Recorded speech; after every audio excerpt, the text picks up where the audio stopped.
பரதி ஊடகத்தின் காலை நேர பிரதான செய்திகள்.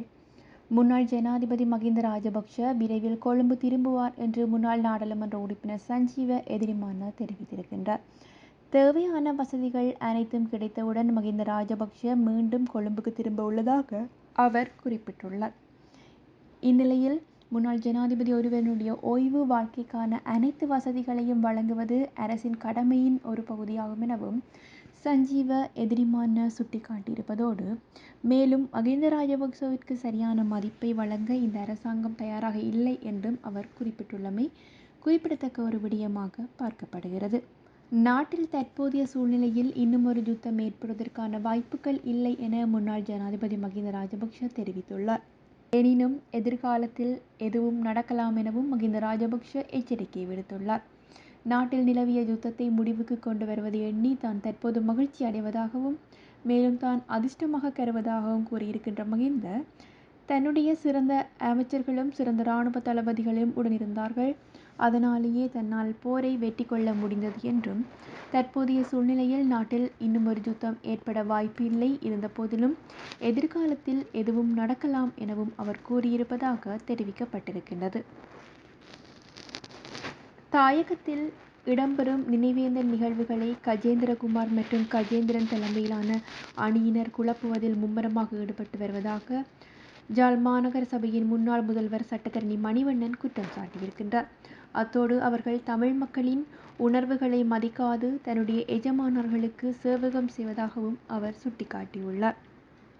தியாக தீபம் திலீபனின் நினைவேந்தல் நிகழ்வு வாரத்தில் நல்லூர் பின்வீதியில் தியாக தீபம் தொடர்பிலும் அவர் உண்ணாவிரதம் இருந்த நாட்களில் அவர் பட்ட வேதனைகளையும் ஆவணப்படுத்தி ஆவண காட்சிக்கூடத்தை கடந்த 2 வருடங்களாக நடத்தி வருவதாகவும் இம்முறை தாம் காட்சிக்கூடம் நடாத்தும் மாநகர சபைக்கு சொந்தமான காணியை தம்மை காட்சிக்கூடம் நடாத்த விடாது தடுக்கும் முகமாக சைக்கிள் கட்சியினர் அவ்விடத்தில் முன்பதிவு செய்துள்ளார்கள் எனவும் தமக்கான அனுமதி வழங்கப்படவில்லை எனவும் மணிவண்ணன் குறிப்பிட்டிருக்கின்றார். தங்களுடைய நிகழ்வுகள் மிக உணர்வுபூர்வமாக அவ்விடத்தில் தியாக தீபம் திலீபனின் நினைவேந்தல் நிகழ்வுகளையும் மாவீரர் நிகழ்வுகளையும் குறித்த காணியில் நடத்தி வந்தோம். இந்நிலையிலேயே அந்த காணியை தற்போது சைக்கிள் கட்சியினர் பதிவு செய்திருப்பதாகவும் இவர்கள் அரசு தரப்புடன் இணைந்து நினைவேந்தல் நிகழ்வுகளை நீர்த்து போக செய்வதற்கு பல வருடங்களாக முயற்சித்து வருவதோடு அங்கே ஒரு அங்கமாக தியாக தீபத்தின் நினைவேந்தல் நிகழ்வுகளை நடாத்தக்கூடாது எனவும் அவருடைய நினைவுகளை சுமந்த ஆவணப்படுத்தல்கள் காட்சிக்கூடத்தை நடத்தவிடக்கூடாது என்பதற்காக பழமையாக மாநகர சபை காணியை அடாத்தாக அவர்கள் முன்பதிவு செய்திருப்பதாகவும் மணிவண்ணன் கூறியிருக்கின்றார். மாநகர சபைக்கு சொல்லியிருக்கின்றார்கள், தமக்கு தராவிட்டால் யாருக்கும் அந்த காணியை கொடுக்கக்கூடாது எனவும் மணிவண்ணன் குறிப்பிட்டிருக்கின்றார். தியாக தீபத்தினுடைய நினைவேந்தல் ஆரம்பமாகும் நிலையில் இவர்கள் இவ்வாறாக நடந்து கொள்வது கேள்விக்குறியான ஒரு விடயமாக பார்க்கப்படுவதோடு தற்போது முன்னாள் ஆயுத குழுக்களுடனும் மற்றும் தேசிய மக்கள் சக்தியுடனும் வெளிப்படையாக இணைந்து உள்ளூர் கட்சிகளில் அவர்கள் ஆட்சி அமைத்திருக்கின்றார்கள். எனினும் அவர்கள் தமிழ் மக்களின் உணர்வுகளை மதிப்பவர்கள் அல்ல. தியாக தீபத்தினுடைய வீர சாவுக்கு காரணமானவர்களுடன் தான் இவர்கள் தற்போது கூட்டு வைத்திருப்பதாகவும் தாயகத்தில் நடைபெறும் நினைவேந்தல்களை கஜேந்திரகுமார் மற்றும் கஜேந்திரன் தலைமையிலான அணியினர் குழப்பும் விதமாகவே கடந்த காலம் தொட்டு செயற்பட்டு வருவதோடு முள்ளிவாய்க்கால் நினைவு தினத்தினை மிக உணர்வுபூர்வமாக முள்ளிவாய்க்கால் நினைவேந்தல் குழு முன்னெடுத்து வருவது எனவும் அதனை குழப்பியுள்ளதாகவும் கூறப்பட்டுள்ளது. மட்டக்களப்பில் அன்னை பூவதியினுடைய நினைவேந்தல் நிகழ்வுகளை குழப்பினார்கள், நல்லூரில் தியாக தீப திலீபனின் நினைவுகளை குழப்பினார்கள் மற்றும் மாவீரர் துயிலுமில்லங்களிலும் குழப்பங்களை ஏற்படுத்தி இருக்கின்றார்கள். மக்களினுடைய உணர்வுபூர்வமான நினைவேந்தல்களை இவர்கள் காலாகாலமாக குழப்பிக்கொண்டு வருவதோடு அந்த காணியை இவர்களுக்கு வழங்கக்கூடாது எனவும் அவர்கள் கூறியிருக்க வேண்டும் எனவும் கஜேந்திரகுமார் பொன்னம்பலம் அணியினர் இவ்வாறான செயற்பாடுகளை கைவிட வேண்டும் எனவும் மணிவண்ணன் குறிப்பிட்டிருக்கின்றார்.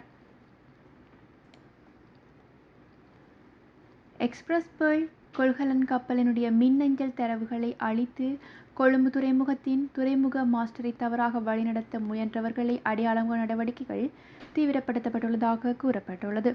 இந்த விடயத்தில் தடவியல் கணக்காய்வு நடத்தி தகுதி வாய்ந்த சர்வதேச நிறுவனத்தினுடைய சேவைகளை பெறுவது குறித்து நீதி அமைச்சு இன்றைய தினம் அமைச்சரவை பத்திரத்தையும் சமர்ப்பிக்க உள்ளது.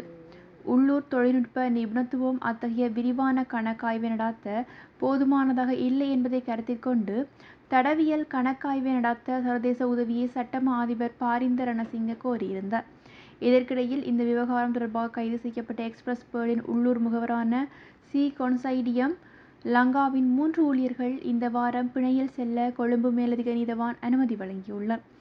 சந்தேக நபர்கள் தலா 2.5 மில்லியன் ரூபாய் சொந்த பிணையில் செல்ல நீதிபதி அனுமதி வழங்கியிருப்பதோடு முன்னதாக இலங்கைக்கு ஏற்பட்ட சேதத்துக்காக கப்பலின் உரிமையாளர்கள், இயக்குநர்கள் மற்றும் உள்ளூர் முகவருக்கு உயர்நீதிமன்றம் உத்தரவிட $1 பில்லியன் இழப்பீட்டுத் தொகையை முதல் தவணையை செப்டம்பர் 25 செலுத்தப்பட உள்ளதாகவும் தெரிவிக்கப்பட்டுள்ளது. நாட்டின் எதிர்காலத்தை பாதுகாக்கவும் இளைய தலைமுறையை தவறாக வழிநடத்துவதை தடுக்கவும் இலங்கையிலுள்ள அனைத்து அரசியல் தலைவர்களும் ஒரே மேடையில் சேர வேண்டும் என முன்னாள் நாடாளுமன்ற உறுப்பினர் வஜிர அபேவர்த்தன வெளியிட்டிருக்கின்றார். இந்த மேடை வெறுப்பு, கோபம், பொறாமை மற்றும் பேராசை இல்லாததாக இருக்க வேண்டும் எனவும் குறிப்பிட்டிருக்கின்றார். இந்த முயற்சியில் முன்னாள் ஜனாதிபதி ரணில் விக்ரமசிங்க தலைமை தாங்க முடியும் எனவும் அவர் பரிந்துரைத்துள்ளதுடன் மேலும் நாட்டின் எதிர்காலத்திற்காக தேசிய தலைமை ஒற்றுமைக்கு முன்னுரிமை அளிக்க வேண்டும் எனவும் வலியுறுத்தியிருக்கின்றார்.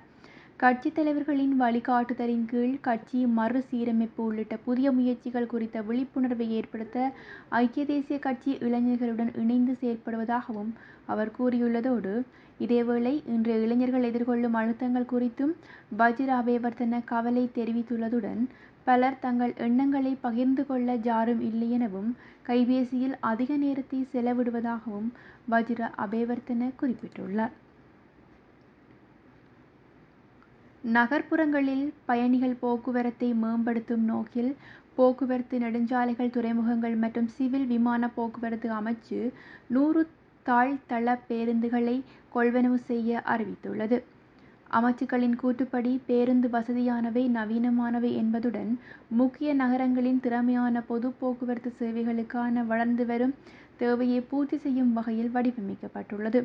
இந்த திட்டம் குறிப்பாக முதியவர்கள் மற்றும் விசேட தேவை உடையவர்களுக்கு அணுகலை மேம்படுத்தும் நோக்கமாக கொண்டுள்ளதோடு அதே நேரத்தில் பொது போக்குவரத்தை அதிக அளவில் பயன்படுத்துவதை ஊக்குவிப்பதன் மூலம் போக்குவரத்து நெரிசலை குறைப்பதற்கும் திட்டமிடப்பட்டுள்ளது.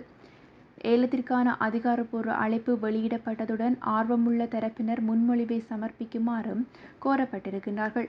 கொள்முதல் செயன்முறை பத்திரமுலில் உள்ள செத்ரிபாய நிலையம் 2 அமைந்துள்ள அமைச்சின் கொள்முதல் பிரிவு மூலம் கையாளப்படும் எனவும் மேலதிக விவரங்களுக்கு அதிகார அமைச்சினுடைய அதிகாரப்பூர்வ தளமான www.transport.government.lk அல்லது 112187213 0112187213 என்ற தொலைபேசி மற்றும் தொலைநகல் மூலம் கிடைக்கும் எனவும் அறிவிக்கப்பட்டுள்ளது.